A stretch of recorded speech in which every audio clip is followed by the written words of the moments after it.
Warburg Pincus. Now that's a private equity firm, okay? Now before he joined the Obama administration, Geithner had been president of the New York Fed, and before that worked for Bob Rubin in the Clinton Treasury Department. Rubin, who was co-chairman of Goldman Sachs before becoming Treasury Secretary, advised President Clinton to repeal the Glass-Steagall Act, remember that, and nix the regulation of derivatives. Well, after leaving the administration, Rubin became chairman of Citigroup's executive committee and was there when Wall Street nearly melted down 5 years ago. He's now a counselor at investment bank Centerview Partners, LLC. Geithner's move to Wall Street follows Peter Orszag, Obama's first director of the Office of Management and the Budget, also a Rubin protege, who is now vice chairman of Citigroup's corporate and investment banking group. Now, I don't begrudge those public servants who leave office, after leaving office, take higher paying jobs in the private sector. That's part of the deal. You know, you serve for a while, and then it's like, I got to get back out in the real workforce because this presidential gig's not going to last forever. But when someone who's been in charge of bailing out Wall Street and then shepherding through Congress regulations designed to prevent another near collapse, one can't help but worry. And you should be worried, as I am. You know, the public's already so cynical about the federal government and Wall Street that even the mere possibility that Geithner knew there would be knew where he'd be heading afterward, therefore pulled his punches, can only deepen that cynicism, and rightly so. Now, Wall Street's political power is a direct result of both the money it pours into the political campaigns and the revolving door between it and Washington, D.C. So far, Wall Street's biggest banks have fought back tighter regulation, eviscerating much of the Dodd-Frank Act.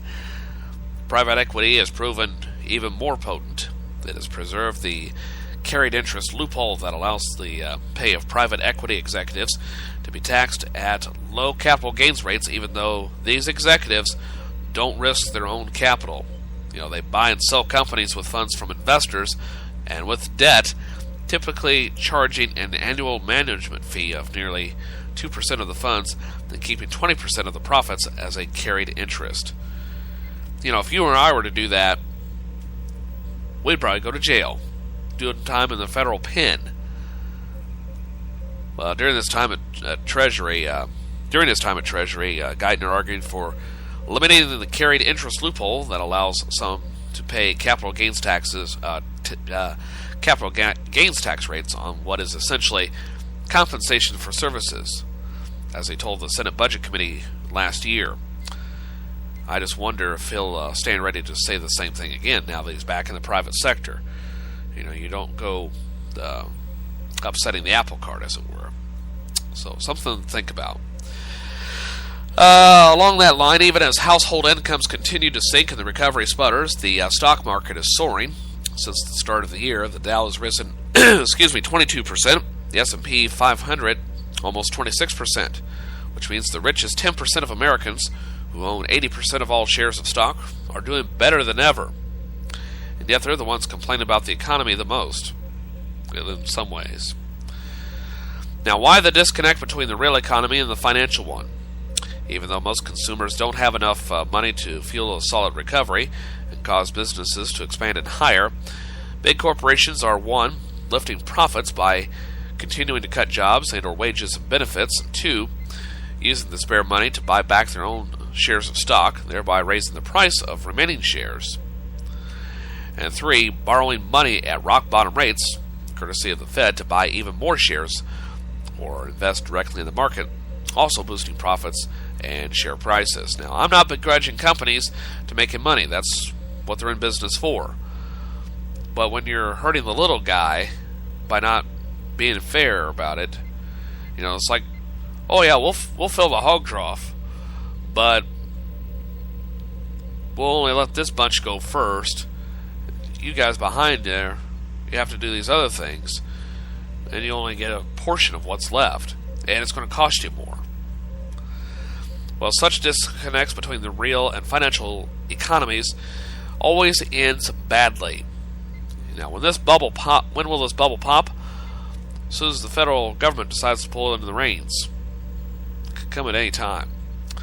Janet Yellen, Obama's nominee to head the Fed, indicated at her Senate confirmation hearing last Thursday that she'd maintain the Fed's easy money policy for the time being. Now, that would make sense if the economic gains were more widely shared and average working people could easily refinance their mortgages or get other loans at lower rates. But the major beneficiaries of the Fed's easy money are big corporations, Wall Street, and the very rich, which is why the disconnect is becoming so perilous. Pardon me for just a moment there, folks. Let's see what's going on here. Okay. My phone is making lots of noises this morning because I have made some changes to it over the weekend. And I'm going to talk a little bit about that in just a moment, something I discovered yesterday. Now, getting on to the war on the holidays. Of course, I spent a lot of time last week talking about it. First thing I wanted to bring up, this is directed toward everybody, my family included, because I know of relatives in my own family, both sides, who've been ostracized, and in some cases I never met these relatives or barely knew them. And then, unfortunately, they die before I take the chance to get to know them. All for things that I don't know what happened, what caused the rift, or why certain relatives were restricted from getting to know me. As a matter of fact, I had a great uncle a few years ago who is sort of the black sheep of the family. And I never got to know him. And I never really questioned it, even though it bothered me, because I felt like I should be able to make that determination. And I guess I could have put out more of an effort to find him, but I just never did. Because to me, it was just another person with my last name, but aside from that, or, similar genetics, but aside from that, there's not really much there. What I'm getting at is, at people who say you need to spend time with family, what about the relatives that you have boycotted from your get-togethers all these years, that you refuse to see for whatever reason? Does that apply to them too, or only to the people that you really care about? Now, over the years, I have come to realize and have come to believe and accept that family is more than just biology. As a matter of fact, Chris Mayer with Wishing Stars Native Creations, we call each other brother and sister. I'm not sure exactly how that got started, but that's partly of our relationship. We're that way. Even though we don't agree on most things politically or in terms of religion, but we have found a common ground, and we know what buttons not to push, and we're cool with that. That's not to say we haven't had disagreements or arguments about it, but we know when to back off, because deep down inside, we're more alike than unalike. And also the people that I work with in my day job, as it were, out of Dare Foods, Craft Foods here in Kirksville, the team that I work on is more like family, because, well, essentially they are family. There are cliques, there are people that you get along with extremely well. There are some that you have to get along with, and partly because our lives are in each other's hands, with the equipment that we work, and we're always looking out for one another and looking out for the products that we produce. So, but getting back to this war on the holidays and about boycotting big stores on major holidays, and I admit I have a vested interest in one of the biggest retailer giants. Okay? It affects me in ways that even I can't talk about on this podcast, but I do own stock in the company, and I also have a affiliate sharing program through my website, and I'm not going to hide that fact. But when you say boycotting these stores, such as Walmart, you're also hurting me, okay, and others that have similar agreements. Do I like a lot of these big stores taking over communities? Well, I blame more of attitudes and the change in the public for allowing that to happen than I blame these big companies for coming in. Because remember, all corporations started out small. Walmart didn't start out as a big chain. It started out as a few mom and pop shops, and then it continued to expand. Sam Walton saw the potential here. He found a way to make it work. And now all of a sudden the corporations are these evil empires that have to be destroyed. No. They have just as much right to be in business as everyone else. That's called economic competition. That's the free enterprise system. Everyone has a chance.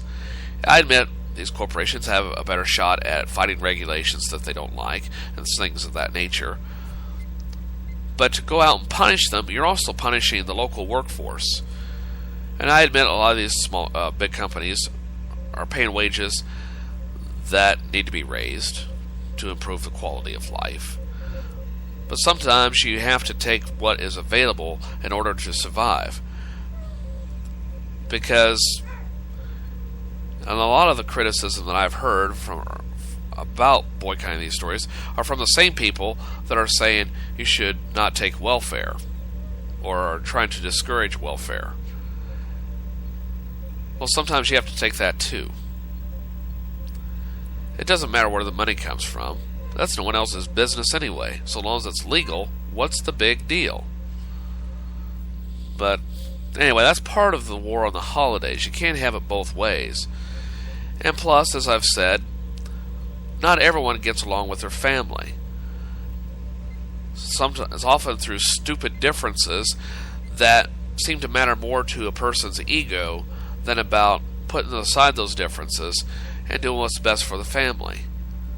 And I've seen it in my own family. It's happened to me. And for the record, not everything that I post on my Facebook page or on Twitter or everything I say is necessarily things that I endorse or personally believe in. I might take that stance to generate an argument, but I do it partly to test public reaction, to figure out where people stand on such and such issue, like with abortion or support for President Obama's administration, the Affordable Care Act, things of that nature. I do it to test public reaction. It doesn't necessarily mean I endorse those positions or those administrations or ideologies. I do it to get an idea, so I'm not just up here just shooting my mouth off, not knowing what I'm talking about. Okay? Well, although I do enough of that anyway. Well, continuing on with the war on Christmas and Thanksgiving, I mentioned it on Friday's program. Referenced Sarah Palin in that she's big on this war on the holidays. Now, if she was as much of an upstanding Christian and American as I believe she is to be, I wouldn't be so cynical. But she's making these statements around the same time that she has published a new book about the war on the holidays. And I'm calling you out, Governor Palin, because Sarah Palin's guards held members of the press in a back room at a Walmart recently. Seriously, it happened. Let me reiterate this. Sarah Palin's guards held members of the media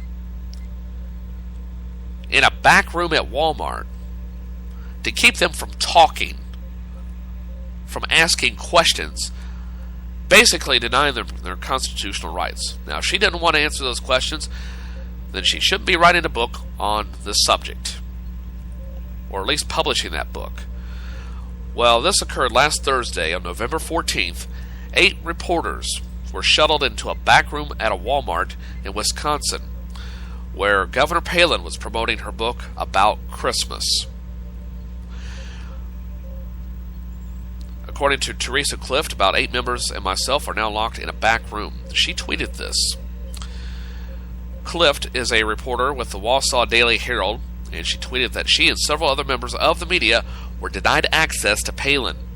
They were also kept from speaking with members of the public who had come to see the governor or get a book signed by the Walmart queen herself. Now, I admit this article is a bit stilted. Could have done without the Walmart queen, and I haven't fully read the article but it did catch my eye for what I did